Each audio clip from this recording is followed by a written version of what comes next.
Finding the WPS pin on your HP printer. Hello and welcome. Today, we're going to talk about how to locate the WPS pin on your HP printer. WPS stands for Wi-Fi Protected Setup. This pin is used during the wireless connection process between your printer and your network. What is a WPS pin?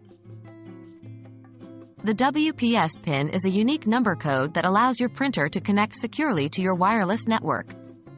For most HP printers, this pin isn't physically located on the printer itself. Instead, it is generated through the printer's software during the setup process. How to generate the WPS pin. Now, let's move on to how you can generate your WPS pin. Follow these steps. 1. First, ensure your printer is on and ready. 2. On your HP printer's control panel, go to the Network or Wireless settings. 3. Look for the Wi-Fi Protected Setup or WPS option and select it. 4. Here, you should find the option to generate a WPS pin. Upon selecting this option, a unique pin should be generated and displayed on the screen. Please note that this pin is usually temporary and will expire after a certain period of time or once it has been used.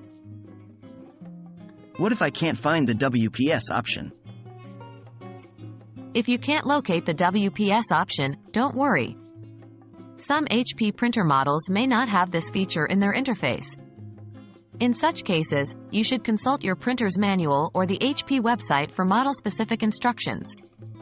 It's important to know that not all wireless networks support WPS.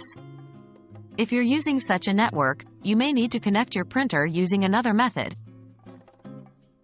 That's it.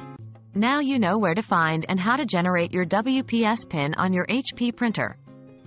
Remember that it is a secure way to connect your printer to your wireless network. If you run into any issues, make sure to consult the user manual for your specific HP model or reach out to HP support. Thank you for watching, and I hope this video has been helpful.